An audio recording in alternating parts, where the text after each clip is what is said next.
My name is John Carlos Frey, and I'm an investigative journalist. I was asked by a group of concerned residents to come to the Pacific Northwest and find out why the only group of killer whales in all the world's oceans, right here in this region, are close to extinction, and what might be done to save them. Could it happen? That's the wrong question. Is it happening? It's happening right now. I quickly found out that scientists, engineers, and experts of all kinds are being silenced by powerful lobbyists and politicians. Our report concludes that in order to give the best possible chance of restoring salmon, we'd need to breach the Lower Snake River dams. What are the status of the salmon runs on the Lower Snake River? All of the runs on the Lower Snake are either threatened or endangered. They are improving. They are improving. But our recent this process was never about getting results for endangered salmon. It was a reckless pursuit of an activist agenda. So that was a clip from the documentary The Snake and the Whale. This film was the winner of the Best Feature Film Award at the Colorado Environmental Film Festival this year. And we are joined today by the film's producer, Scott Levy. Welcome, Scott. Yeah, great to be here. Executive producer, Scott Levy. So producer, how all those names go on the credits, everybody's like, what's that mean? So Right. Executive producer, we helped find the money. There was some GoFundMe funding and we found a bigger chunk. So I get to be the executive producer with a co-producer. Wonderful. Well, my first question for you is, this isn't a new issue. So how did this film come about? Yeah, so one of the people that's involved in the film is Jim Waddell, and I end up getting to know him around 2016. I remember him from 2000 when he was in the Army Corps of Engineers, and he would go to the public hearings, and he was keeping track of what the public comments were and who was for breach and against. And anyway, I ended up meeting him, and then we got into these other groups. And then when the Zoom started happening, a lot more people were showing up in various groups. And then we spread the word. We need a celebrity. We need a filmmaker. We need to get more people to know about this. And then how, the spread of word, everybody connects with somebody. You eventually find somebody, and this guy, John Carlos Frey, who's 6-time Emmy Award winner, heard about it. And he was like, wow, I've never heard about this issue. And obviously nobody else has either. Can I help you guys? So that's how it came about. Yeah, Scott, I was honestly blown away by this film. It is just incredible. The story is so compelling. I cried. I was angry. I felt all of the feelings. And it's also really inspiring for folks to act. So thank you for making this film and getting it to different audiences at different film festivals.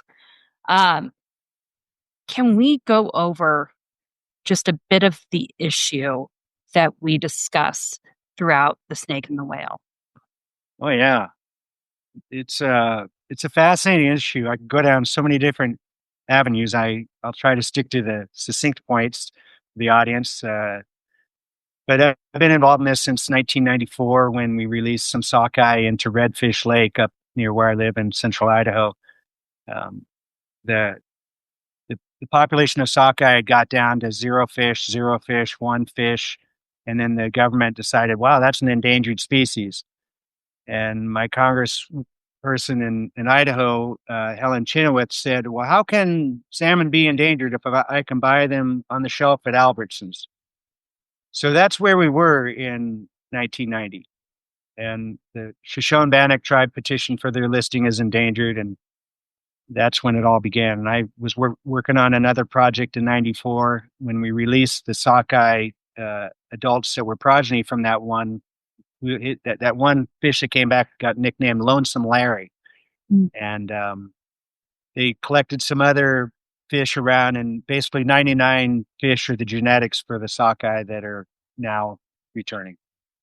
Yeah. And so this film, it does discuss salmon and the journey of salmon, but it really addresses one of the 4 H's that we use for protecting fish, which is hydro, hatcheries, and habitat and harvest. I've got my H's down there. Woo, found. It's always dangerous when you put a number in front of the things you're I about to list. know. Got to watch out for those 4-H's.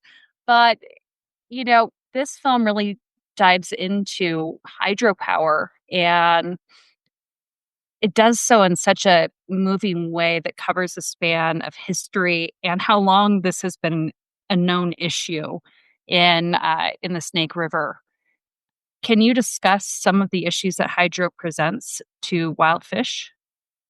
Yeah, so the biggest problem with the 4 lower Snake River dams, so that's the issue that gets uncovered when you say hydropower, is some federal dams that should have never been built. They were illegally constructed. There's an interesting book on it, River of Life, Channel of Death by Keith Peterson, who worked with the Corps of Engineers and wrote a paper, and then it became a book. But the biggest problem with the what these dams do is they've created 140 miles of reservoir that block the fish that are coming from Idaho on their journey to the ocean. They used to just flush down in a couple of, maybe a week, they'd be in the ocean. But now it's a journey of many weeks, maybe months and a half to get to the ocean. And so they basically lose up all their lipids, their fat on their journey. And so there's evidence of this, that they don't have that lipid count that they should have. These dams are these reservoirs that are held, and so it's slow water. It's not moving very fast, right? And they also pulse the reservoirs up and down so that they make power at the sunrise and sunset. And so it's basically a bathtub effect. So these reservoirs are not showing a current of which way these fish should go. So they basically are getting lost. And that's something that was recognized back in 2000 with the Return to River report that a bunch of scientists put together. But that's not talked about a lot. A lot of the problems are hidden. People want to say, oh, hydropower is great. The other interesting thing is we say hydropower, but these dams really don't produce much hydropower. They were authorized for the purpose of shipping wheat. They were authorized for slack water navigation and irrigation. So the dams, the people that really are fighting to keep these dams are people that ship wheat, because now we have a way to compete with the big rail. So if somebody wants to put their wheat from this south of Spokane area to get to Pakistan or Japan or wherever, they now have two options. And so if they feel that if they didn't have that competition, then the rail people could raise their rates. That's the main reason why we're keeping these dams. And it's interesting because they're providing subsidies, right, for the barge shipping, aren't they? Aren't we providing federal subsidies or taxpayer subsidies to use these barges then? Right. So that's exactly how the competition comes about. So there's an old law that navigation is paid by the taxpayer, which is really big in the Mississippi River, where we do a lot of shipping. And the same law applies for here. And so the taxpayer pays for the guys operating the locks 24 hours a day at 4 dams. They pay for the dredging out of the sediment that builds up in the channels where the navigation needs to pass. And that's all paid for by taxpayers. And the rail companies, the short lines that used to be around this whole area, they used to be little towns with little elevators and post office and all over the Palouse area that's south of Spokane. And they went out of business. Those towns dried up because those short lines, they have to repair their rails. They have to keep the rail bed safe for the trains.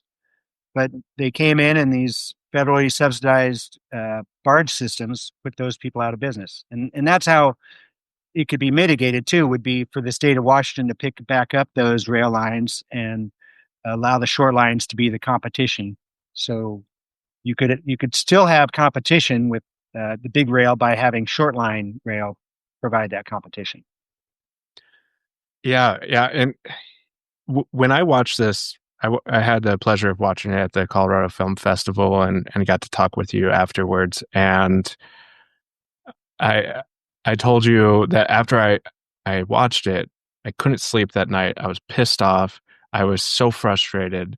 And the thing that is so compelling about this issue is that all of the arguments for keeping these dams are presented so well in the film and so easily debunked.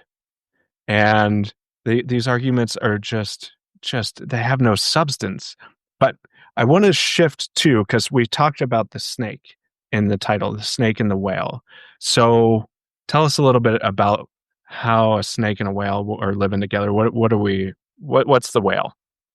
Right. And so the Puget Sound, the orca that visit the Seattle area are, if you go to SeaWorld, most of those orca that do those tricks came from these killer whales that lived in this region that have evolved to eat fish. Most killer whales in the world are eating mammals, sea lions and seals.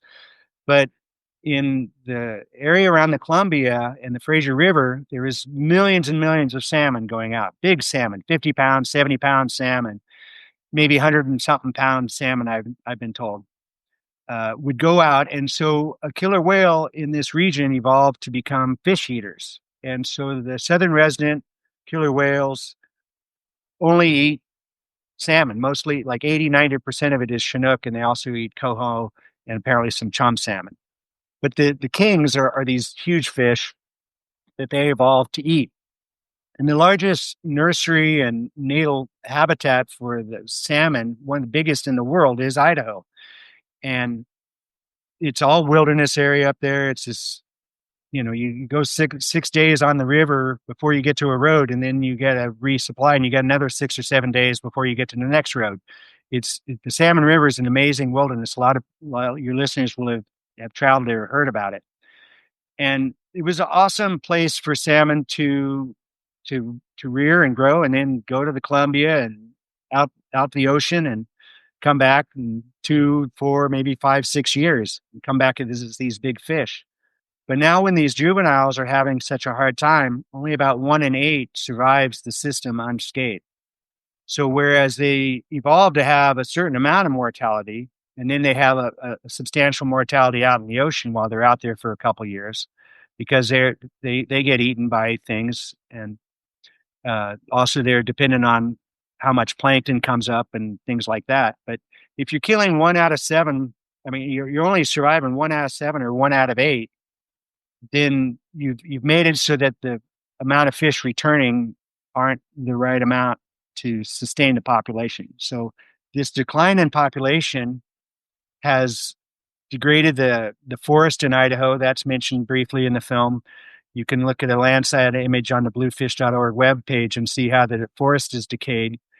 But when you have an ecosystem that's in collapse, which has been the case in Idaho for a quarter century, eventually the apex predator declines also.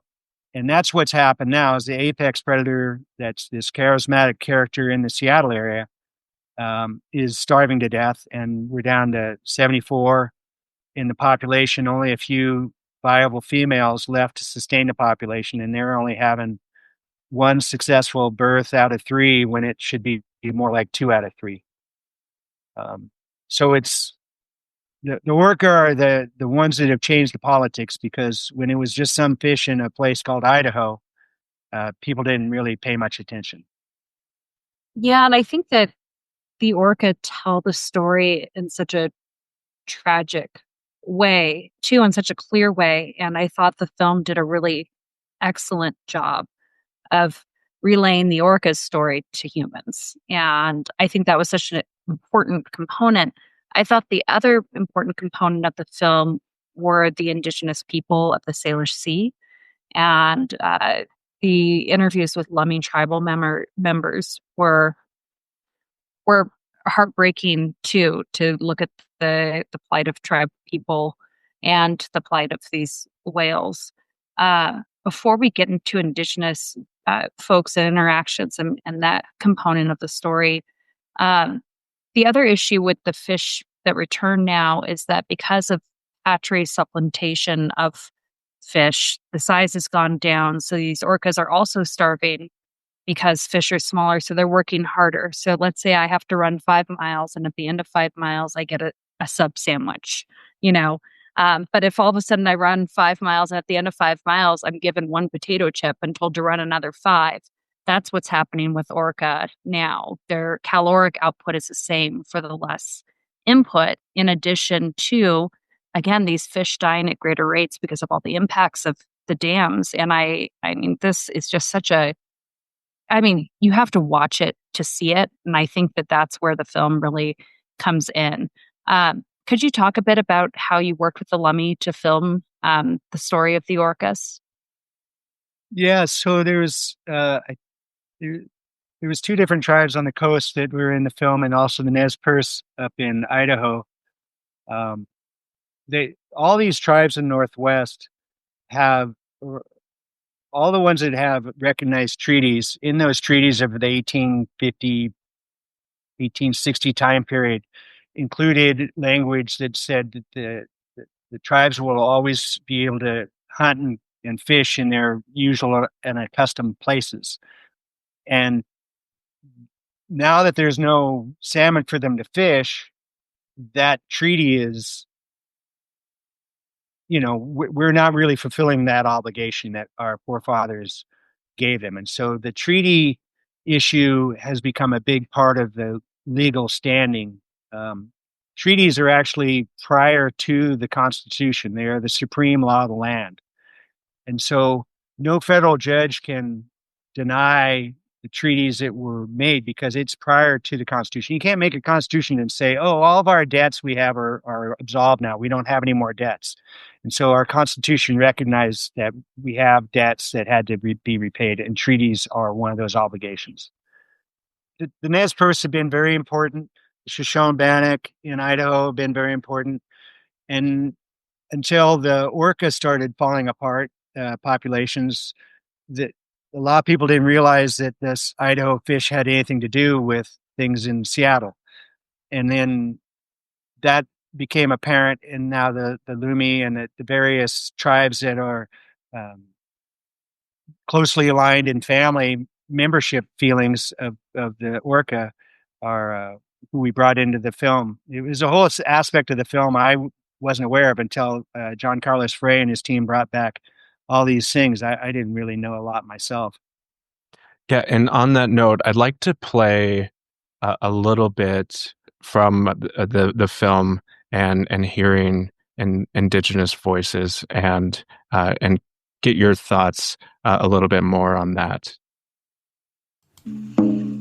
Praying to you, apologizing, Scalicia, apologizing what we've done to your daughter, what we've done to your water, what we've done to your salmon.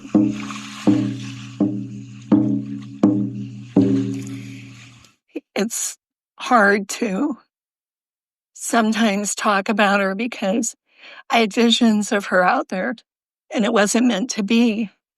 Ancestors called her home. She went home. Right. So tell me a little bit about the woman who was speaking there, and then also just, as wildlife advocates, Sam and I are, and like wildlife viewers that so many are, I feel like I'm not even close to the connection that some of these tribal members have to different species. Yeah, that's a great question. That's Raynell Morris of the Lummi Nation, and she got involved in politics of America and doing lots of things, and then she's still very much engaged, and she's a key part of the film. I only recently met her, and that was a very powerful experience. But let's go to the connection with native with species. I remember as a child, I grew up on a cattle ranch, and out from the city, and I'd go out for a walk. Our nearest neighbor is a quarter mile away, and I'd learn how to whistle and talk to the meadowlarks, and they'd call back, and then It's like, wow, I think they kind of know I'm here. And then you have your pet dog, and I could communicate with my dog. And you go to school, and it's like, no, these dogs don't have sentient, Right. our society makes us think that we're foolish to think that we can communicate with animals. And these native people haven't been taught that. I mean, of course we can communicate with animals. So that's the connection we have. And it's like when we see it, it's like, what? How could they possibly have this communication? But if you think back, most all of us realize that we can communicate, at least with our pet. Yeah, I did hear in the film once the word anthropomorphize. And I feel like that word, along with the distancing from the study of animals, is really what kept me out of biology or pursuing wildlife conservation, because of that removal of the connection to the animal. And I think that this film really masterfully uh, looks at that familial tie that different Indigenous people have, and then also the communication pieces. There's so many really nicely interwoven stories in the film about communication between people and animals, and the relationship between people and fish, and how intertwined all of that is. And it's almost like these dams are this huge brick that were dropped in the middle of these really beautiful relationships. Four huge bricks. Four huge bricks. Four huge bricks dropped in the middle of all of these relationships. So I'm just so thankful that you told that story. What is the state of the orcas now? Well, they're going to go extinct. It'll take 60, 80 years or so. The decline is predicted. They are actually below the curve that came out in 2018 of like the worst case. There's a plot you can see, and the numbers at 73 and 74 orcas right now are below where they should be, even in the worst case graph that came out. And without successful pregnancies, you don't keep your population up, you know. And there's only so many viable females that can do that. And if you have a birth and it's a male, well, that's okay, but it's better if it's a female. And they're not making it, and they're communicating to us this problem. And that's what the surprise that's surprised me when I saw the film as the edits came in. That's a big part of the film, is that these orca are communicating to us that there's something wrong, and they know that we have agency, and they're trying to let us know that they need us to correct our ways. I just think so many of us saw that across the country when Talakwa carried that calf for 17 days. So many of us witnessed that grief. And I think that one of the most powerful moments of the film, too, I mean, there's so many powerful moments. I was moved throughout the entire thing.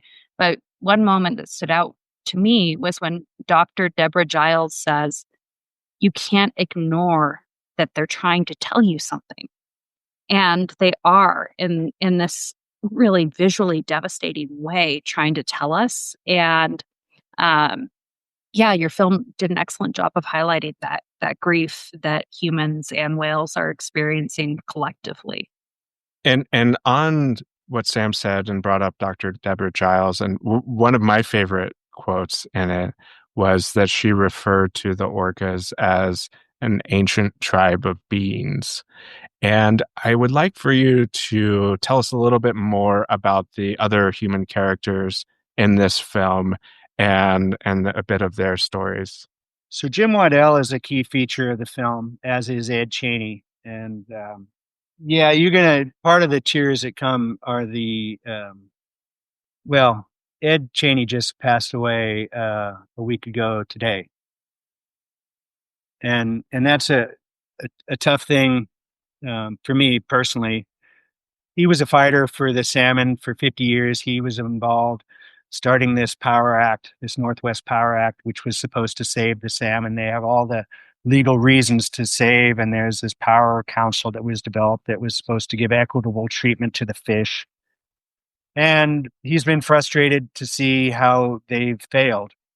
And what is thinks happens in our society in America is that there's a playbook on how to corrupt all these different agencies that are designed for a certain reason. And the Power Council is a great example of that, in that they've been given the mission to restore, enhance, and protect the salmon, but they haven't. They've spent billions and billions of dollars. We spend over $1 million a day since 1981.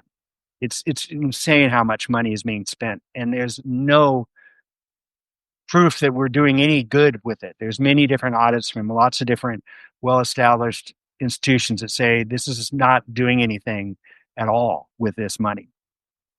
And so these institutions, these government agencies are established with the great cause, and the law says, this is the intention of it. But these groups have learned how to infiltrate people into these agencies to make sure the mission statement is not followed. And that's a great frustration. The Northwest Power Council just completed taking comments on their next fish plan, and I just submitted those this week, and people can comment on that. But it's like they go, oh, well, we just need to amend our fish program so we can figure out how to give people different amount of money. And it's like, no. You need to start from day one and do your mission statement, protect, enhance, tell the Army Corps of Engineers, tell the people that can make these decisions, say, we don't need your hydropower anymore. It's too costly. It's costing the economics. It's causing an ecosystem collapse. Let's just start over and get it right this time. Yeah, I thought that was one of the great frustrations of the whole situation was you comment and then there's a delay, or there's a process and another delay. And then it's let's talk about it longer. And it's just constantly going back and back. And it's decades of this. And when is enough enough? Is there a point when enough is enough? Yeah, well, I think that kicking the can down the road delay is one part of the playbook. It's I've been told from people from the Army Corps of Engineers that if they get a policy that they like, then they implement it. And if they don't like it, they delay. And it's just in the playbook. It's that simple. And that's what's gone on for the salmon. We don't want to do it. So the Orca Task Force that is featured in the film is like at the end, we'll just have more studies. But the Orca Task Force was a big thing because when we started it, people were like, how's this got to do with Idaho fish? This is nonsense. And now it's affirmed that no, the Snake River dams are part of the problem. Yeah. So there was some progress made in that, but not enough. The dams got to go, and there's no reason to keep them. But the misinformation tells people like, electricity rates will go up, or et cetera, et cetera. But all these things, like we were talking about, the shoreline railroads could take care of the wheat shipping. There's ways to accommodate all these things. In fact, electricity rates go down. And that's what the NEPA study found, is that these lower Snake River dams produce power around $54 a megawatt hour, and we sell it for $36. So no business leader would be okay with that. We've been doing that business model forever. Okay. I mean, since the 70s when they were built, right? We've been losing money on these hydropower. Well, it's their navigation dams. One dam on the Columbia makes as much power as 4 on the lower Snake. It's a smaller river. It doesn't, it just doesn't make any sense. You have men and women working 24 hours a day, 365.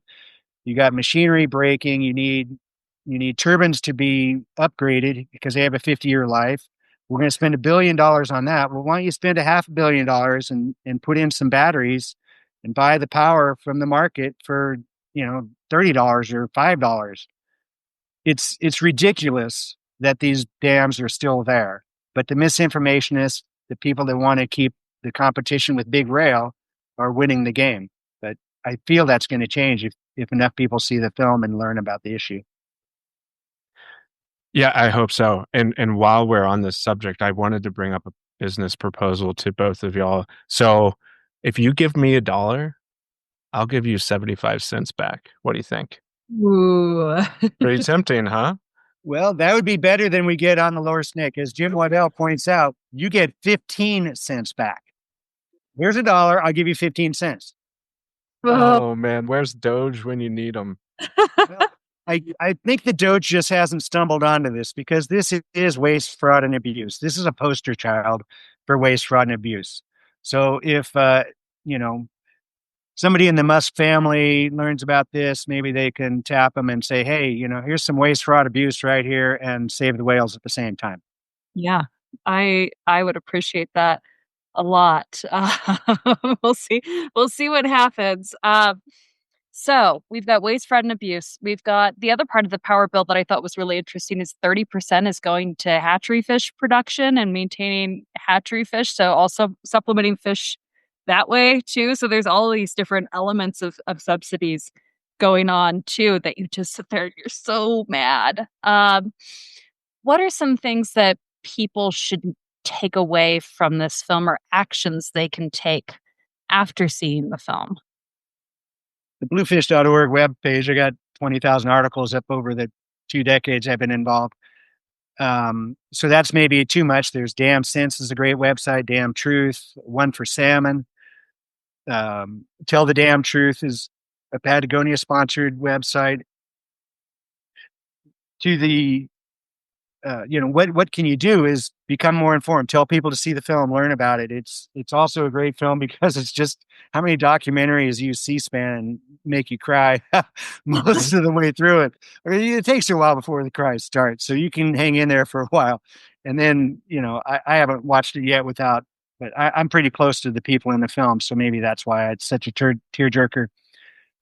But back to the money we spend on hatcheries. So if you read books on fish declines in America, Europe, wherever, hatcheries have always been the politically expedient solution, and they've never worked. There's not a case that in cod fisheries or in anywhere in the world that this hatchery solution has been the solution for restoring the wild runs. But it is politically expedient. For instance, the fishermen in Alaska or on the coast or like the Orca task force ended up being like, well, we'll just create some hatchery fish. And then the people that are fishermen that are in these meetings are like, yeah, because we're allowed to catch the hatchery fish. So I like that. Let's just do that because I can still go fishing. It doesn't take care of the problem, but it takes a lot of the political pressure off of the issue.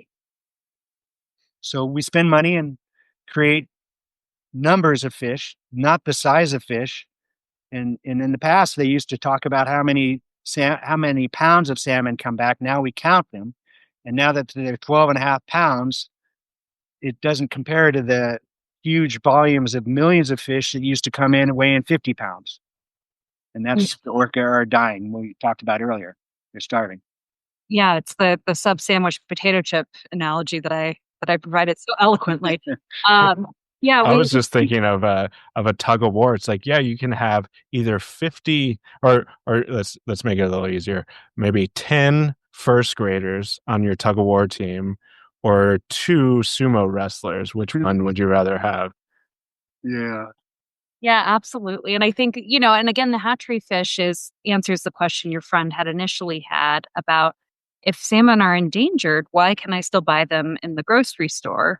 It's because we keep pumping fish out to meet that demand. And those fish are not the same fish as the fish from natal streams. And there's just so many problems with that. And it's a big mountain to climb, that's for sure. And I think that the snake and the whale tells, we touch on the hatchery piece and we touch on the other problems, but we really dive into why these 4 dams need to come down, and they need to come down now. They need to come down, decades ago when we first learned about it. They needed to come down when Noah said, hey, they need to come down. And they need to freaking come down. Mark, I will give you the final question for the day, and then we can talk to Scott about some of the film fests that he'll be at, where folks can watch the film too, because everyone should see this movie. Yeah, thanks, Sam. So I know with salmon, There's labeling on farm-raised salmon. Has there ever been discussion on labeling hatchery fish? I can take that too, Scott. You go first. Yeah, so it's pretty, they do label them. So Okay. part of the expense of making these hatchery fish is when they're about, probably the size of one knuckle on your finger. These little tiny fish go through this robotic machine. It's like a an RV trailer that gets these fish come in from they pull up these RVs next to these hatcheries, and these fish get sucked through these little tubes, and then they stop in this little thing that slices off their adipose fin, and then they get squirted out, and then they go back into the hatchery. So most all the hatchery fish get marked so that the fisherman can tell if it's a hatchery fish or not. So the fisherman's allowed to keep only hatchery fish because those aren't the listed fish. Gotcha. So the problem was what I think one of your earlier podcasts was talking about that. We have mixed stock fisheries. And so when they're out there fishing and they pull up a purse seine full of sockeye or whatever they're fishing for, they can detect if it's a hatchery fish or not, or if it's a sports fisherman, when he pulls it in, he's supposed to let the wild fish go. So that is how we mark the fish. Okay, so all of the salmon that are coming from that area would be hatchery fish. There is Right. no even when they put wild caught, that just means they were out there in the ocean catching the fish. It doesn't mean that they are native fish that didn't come from a hatchery. That's right. You can't eat the native fish. Yeah. Mark. Okay. Well, you can't catch the native fish. I mean, you're not supposed to catch and keep any non-marked fish.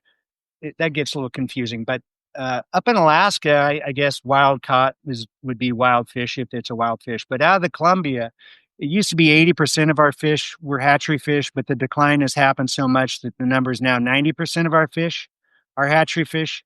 So we got 24 million smolts leaving, small little juveniles leaving Idaho every year. And we kill half of them on the way down. And that's the number that NOAA Fisheries reports. So you got 12 million get to the ocean, and then one of four of those survives from the effects of having to go through all that system. So that's where the 1 in 8 gets from. So you end up with like 3 million fish make it out and survive in the ocean unscathed. So you've killed 21 fish with the hydro system. 21 million fish from Idaho every year are getting slaughtered by the hydro system. Yeah. Now, most of those are hatchery fish, sure, but those are the ones that are allowed to be caught. So if you can get rid of half the dams, so there's 8 dams they have to go through, 4 in the Columbia, 4 in the Snake, you'd have, another 10 million fish. And that's a lot of fish. If they grow old, that's a lot to feed the orca. You could have harvest.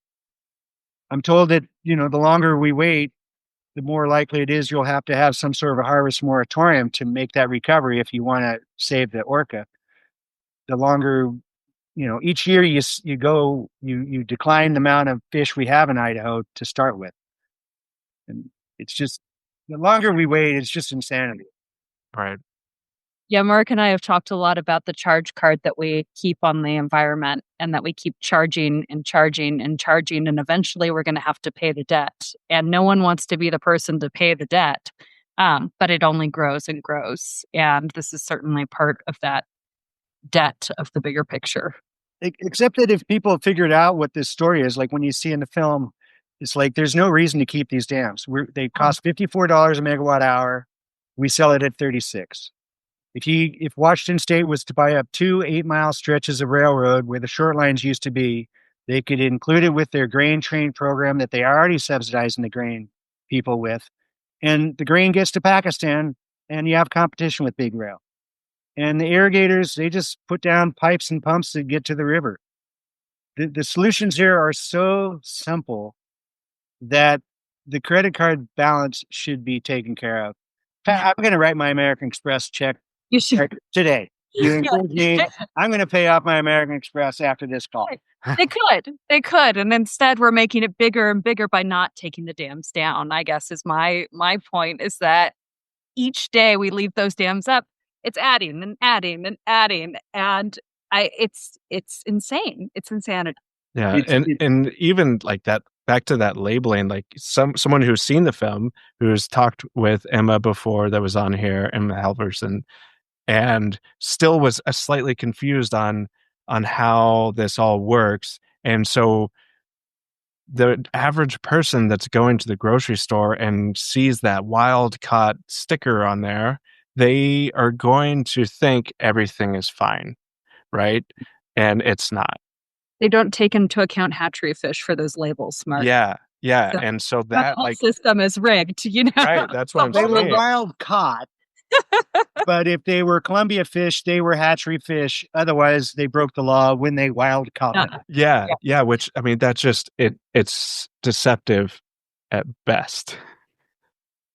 Well, I mean, I only buy Alaskan fish. Like if it's Atlantic farm raised, then health wise, it's not good for you to eat the Scottish fish that are getting fish feed that have toxins in them and things like that. So, I mean, labelings have some benefit, but they're also, like you pointing out, they're disguising that we have this problem. Right.